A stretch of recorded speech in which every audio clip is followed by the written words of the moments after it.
I never thought my own family would treat me like I didn't exist, but that's exactly what happened. It started with one text from my brother, Mark. Hey, guest list is finalized. Had to make some tough cuts. Hope you understand. Tough cuts. That's what he called it. I wasn't some random cousin. I wasn't a friend from college. I was his brother, and yet somehow I wasn't invited to his wedding. At first, I thought it had to be a mistake. No way he'd exclude me. Not after everything I'd done for him. I called my mom. She picked up on the second ring, cheerful. Hey, honey, what's up? Mom, I just got Mark's message. He says I'm not on the guest list. There was silence, long enough to tell me she already knew. Then she sighed. That same dismissive sigh she always used when she wanted me to feel like I was being dramatic. Oh, sweetheart. Don't make this a big deal. It's just a wedding. Just a wedding. My brother's wedding. My own flesh and blood. Are you serious? I asked, voice steady. Mom, I'm his brother.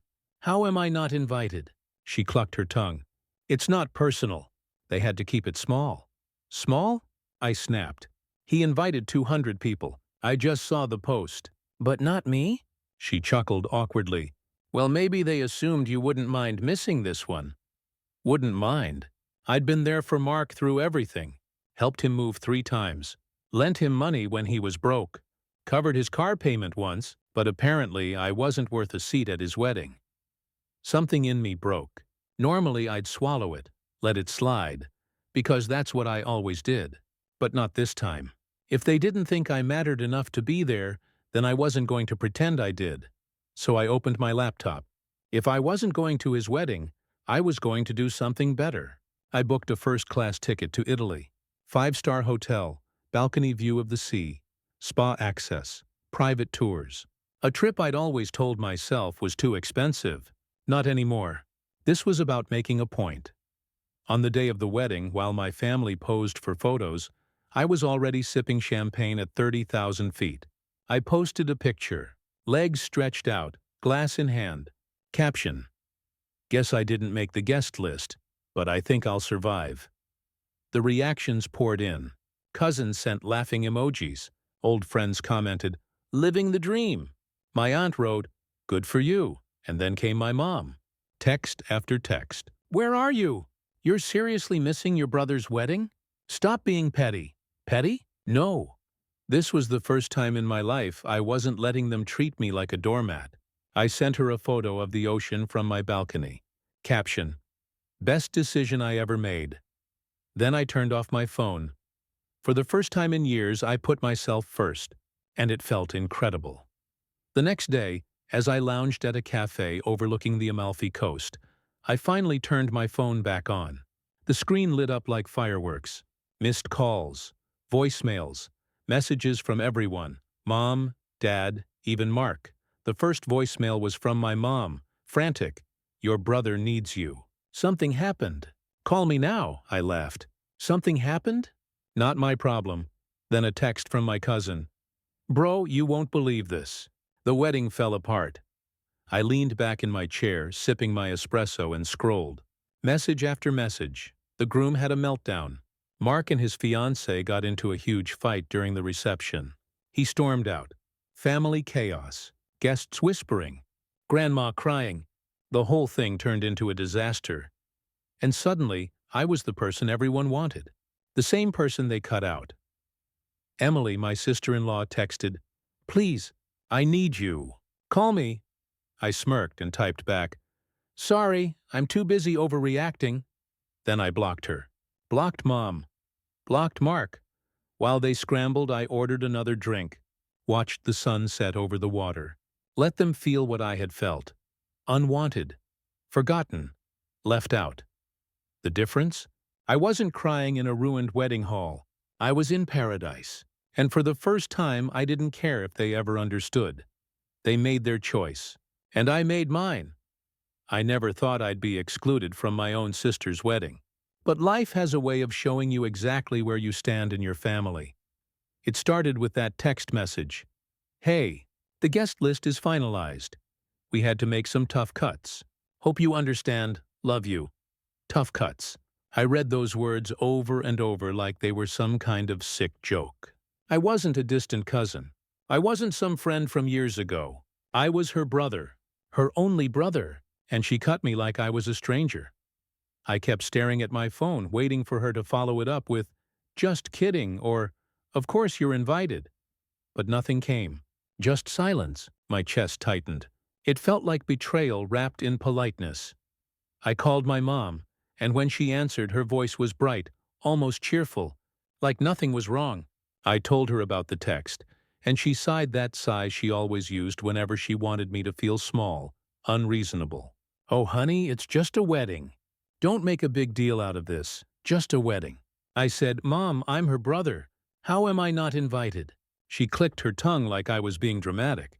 Then she started talking about guest lists and money and keeping things small. But I had already seen Emily's Instagram post bragging about 150 guests. Small? That was a lie. I reminded her how I'd been there for Emily through everything, helping her move, covering her rent when she lost her job, even being the one to pick her up when she fell apart after her last breakup. And now I wasn't good enough to stand in the room on her special day. My mom just sighed again.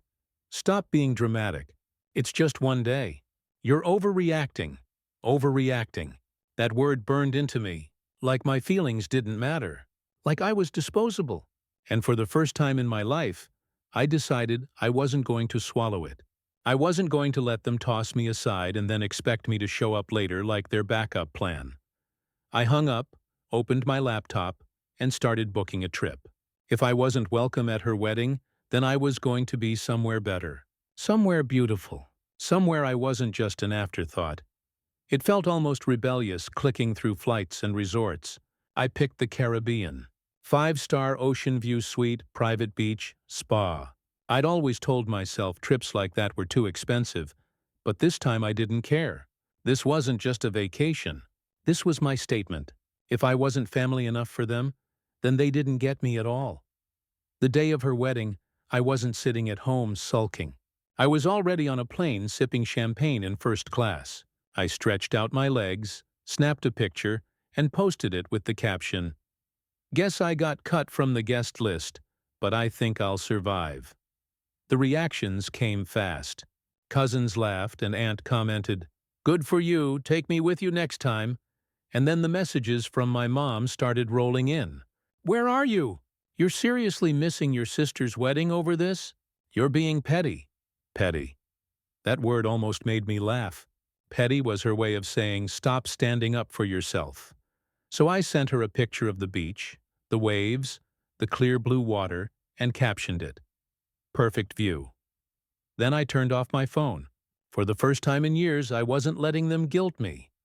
When I landed, everything about the resort screamed luxury. Palm trees in the lobby, ocean breeze flowing through, staff handing me a cocktail before I even checked in. My room had floor-to-ceiling windows with a private balcony.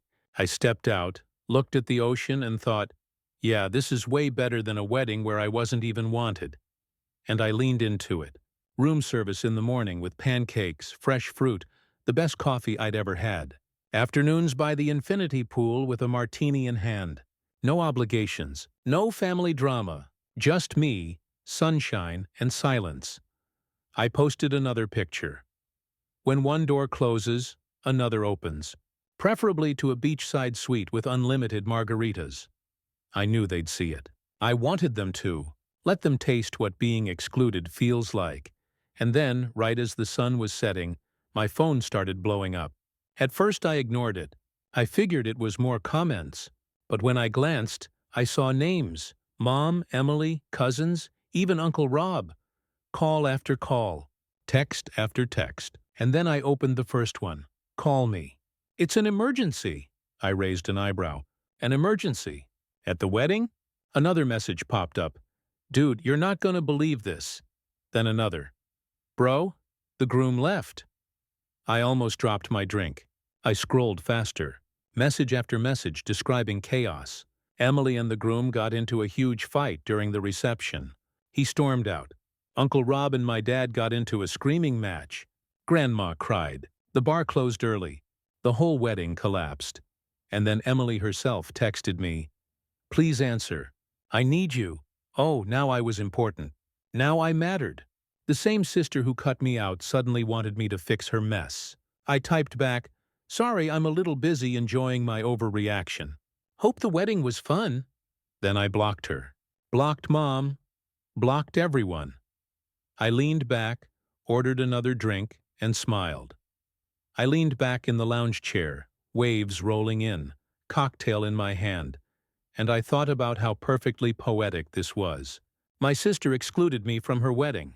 My mom told me I was overreacting, and then, on the very day I was supposed to feel forgotten, the whole thing blew up without me even lifting a finger. I could almost hear the conversations happening back home. My mom probably pacing, voice raised, blaming the groom, blaming stress, blaming everyone but Emily. My dad and Uncle Rob throwing accusations in front of guests.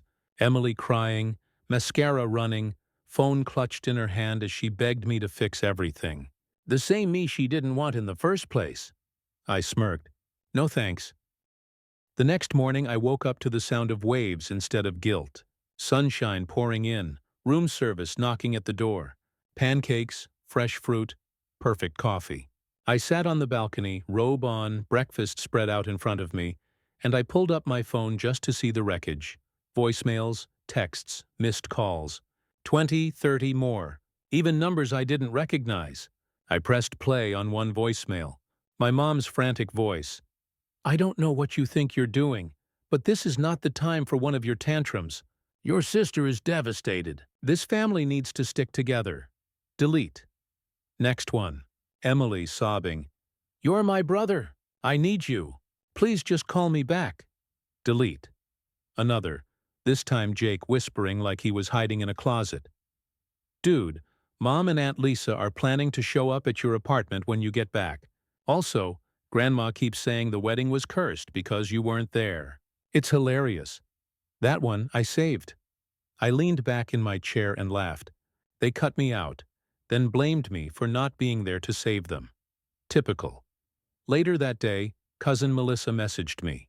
She was the only cousin who ever seemed to have a brain. Her text, call me. You're going to love this. I dialed and she picked up on the first ring. She was practically breathless with excitement. Oh my God, you won't believe what went down after the groom left. I stretched out under my cabana, drink in hand. Go on.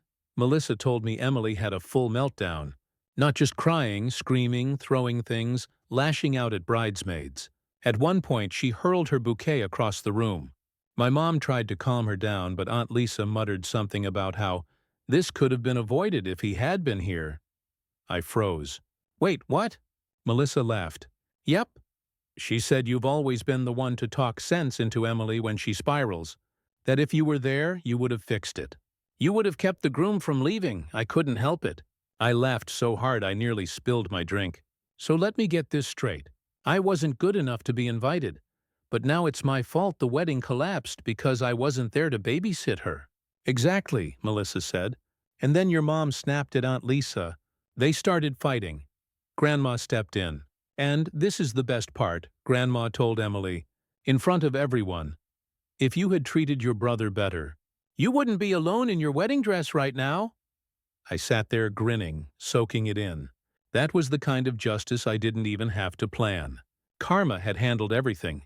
Melissa kept going. Apparently, after the chaos, my mom tried to call the groom's family, begging them to work things out. His mother just told her, "This is your problem now." Then she hung up.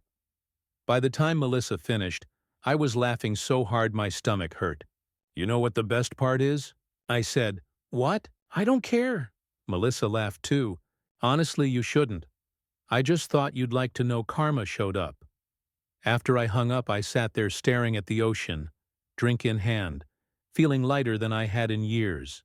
They cut me out, and I chose myself. And then they collapsed without me. Perfect. That night, I went on a sunset cruise. Warm breeze, music, dinner on the water.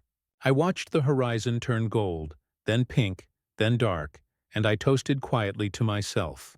To peace, to freedom, to never being their backup plan again. The days that followed, I leaned into it even harder. Snorkeling in crystal clear water. spa days, lounging on the sand without a care in the world. I met a few people traveling from Europe, shared drinks, swapped stories, laughed more than I had in years. And every time I glanced at my phone, I saw the desperation piling up. My mom's messages turned from angry to pleading. "This family is falling apart. We need you home." Emily's texts shifted from begging to guilt. "You're selfish. You don't care about me. You ruined everything. Ruined everything." That line made me laugh the most. I hadn't ruined anything. She had. All I'd done was remove myself. For once I didn't rush in to save them. And look how fast the cracks showed. Eventually, Melissa warned me that when I got home, they were planning a family meeting, that they wanted to sit me down and work things out. I laughed out loud reading her text. Work things out? The same people who cut me out without hesitation now wanted to negotiate? I replied, "Not happening. I'm extending my trip," and I did. Another week. More ocean, more peace, more freedom. While they sat in chaos back home, pointing fingers, whispering about curses, blaming me, I was on the beach with a cold drink and not a single regret. By the end of that second week, I felt like a new person. No guilt, no tension, no endless demands to fix everyone else's problems. Just me, finally choosing myself. When it was time to leave, I packed my bag slowly, savoring the last morning light over the ocean. I thought about my sister's text. "Love you, hope you understand." I thought about my mom's voice, dismissing me like I was dramatic. And I thought about the wreckage they were still picking up while I was boarding a plane back from paradise. And I smiled, because for once, I wasn't their fixer. I wasn't their doormat.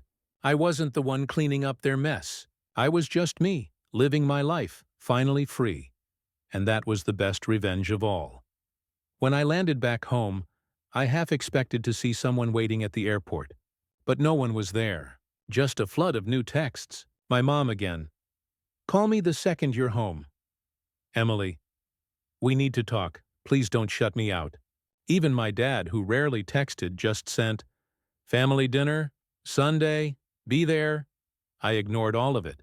Got in a cab, went straight home, dropped my bag, and just sat in silence. My apartment felt different now. Peaceful, like a shield. I wasn't walking into their mess anymore. That Sunday, they tried again. My phone buzzed nonstop. I turned it off, made myself breakfast, and binge-watched shows like nothing was happening. At one point, Jake called from an unknown number just to slip through. "Dude, they're freaking out. Grandma's telling everyone you're the only one in the family with any sense. Mom's losing her mind. Emily hasn't left her room in days." "Not my problem," I said. "Honestly," Jake laughed, "I think Grandma's kind of proud of you." That stuck with me. Grandma was old school, tough, never handed out easy approval. For her to see me standing my ground meant something. Later that week, Melissa filled me in on more gossip. Apparently, the Groom's family sent a box of Emily's stuff back to my parents' house. Dress photos, gifts, even the ring. My mom tried to hide it, but the neighbors saw the delivery truck. Word spread fast. The humiliation was unbearable for them, but for me, I felt lighter every day. That night, lying in bed, I started replaying everything in my head. Every family dinner where I was the mediator. Every time Emily threw a tantrum and I was the one who calmed her down. Every time my mom brushed aside my feelings with, "Don't be dramatic, help your sister."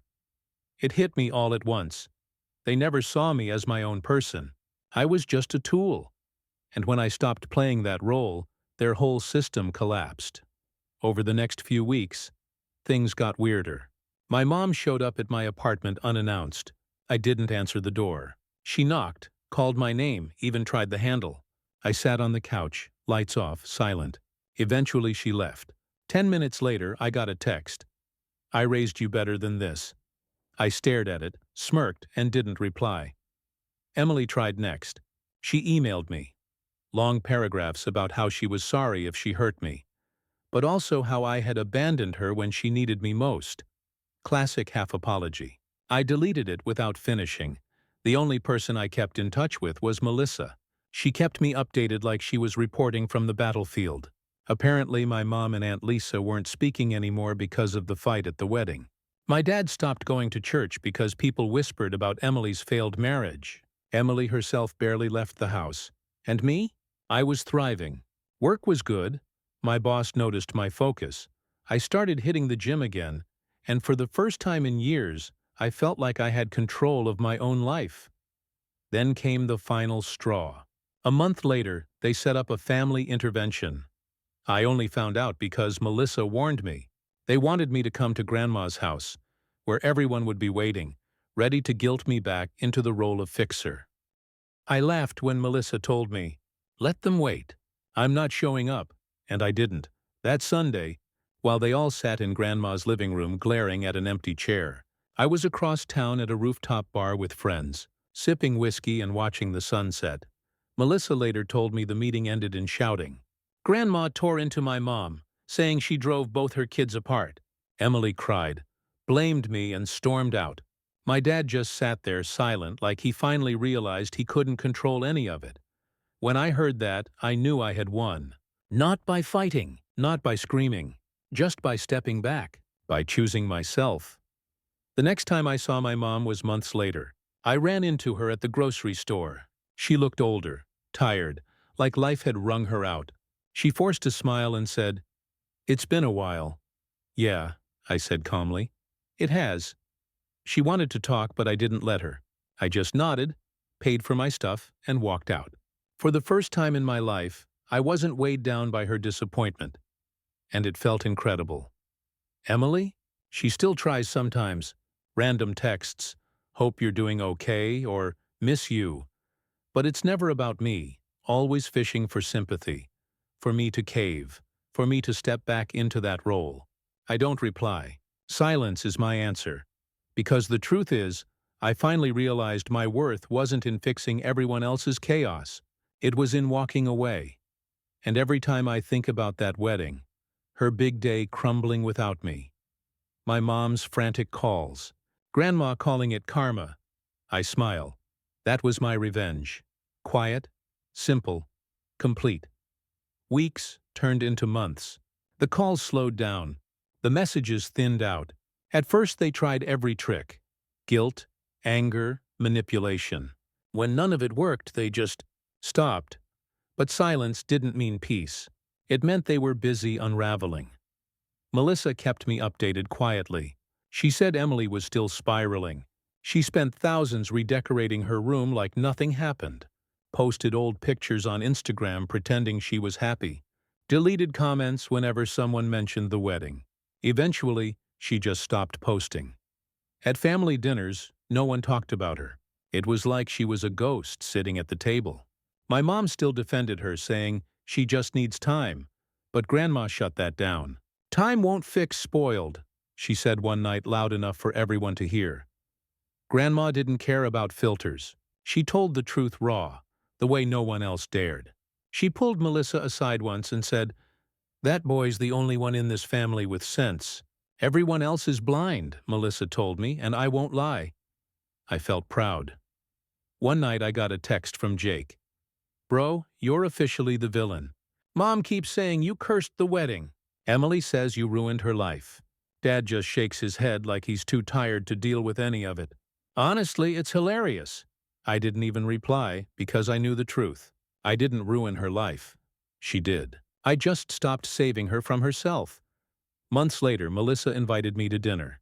Just her husband, her kids. No drama, no guilt, no manipulation. Sitting at her table, laughing with her family. I realized something. This is what real family feels like. Simple, honest, peaceful. Halfway through the night, she leaned over and said, "You know you're not the bad guy, right? You just stopped playing their game." I nodded. She was right. The turning point came at Christmas. I didn't go. For the first time in my life, I didn't even think about it. I booked a small cabin out in the mountains, just me and the snow. No phones, no fake smiles, no tension. Just peace. Meanwhile, back home, their Christmas turned into another disaster. Emily refused to show up. My mom begged, my dad gave up, and Grandma told everyone at the table, "This family's broken because you all let one child run wild and expected the other to carry her weight. Melissa recorded it on her phone and sent me the audio. I sat in that cabin, fire crackling, glass of wine in hand, and listened to Grandma cut straight through the lies. It felt like closure. By spring, I had built a new routine. Work, gym, friends, peace. I didn't even think about Emily until Melissa called one night laughing. Guess what? She's back on dating apps, but everyone in town knows what happened. Guys swipe left the second they hear her name. I almost felt bad. Almost. But then I remembered her cutting me out like I was disposable, like family only mattered when I was useful, and the sympathy disappeared. One day out of nowhere, I ran into Grandma at the park. She was feeding birds, bundled up in her coat. When she saw me, she smiled, patted the bench and said, "Sit." I sat. She didn't waste time. "You did right," she said. "They'll never admit it, but you did right. You chose yourself." I just nodded. Because there wasn't anything else to say. Grandma passed a few months later. At the funeral, I stood off to the side. People whispered. Some shot me looks, but I didn't care. When it was over, I left without a word. I didn't ride back with family. I didn't follow them to the after-gathering. I just walked away. And in that moment, I knew something final had shifted. Whatever thread had tied me to them was gone. Years from now, Emily will probably still tell people her brother ruined her wedding. My mom will still make excuses for her. My dad will stay silent. But me, I'll be somewhere far away, living free, no longer chained to their chaos. Because the best revenge wasn't the ruined wedding. It wasn't their frantic calls. It wasn't even Grandma siding with me. The best revenge was peace. And I found it.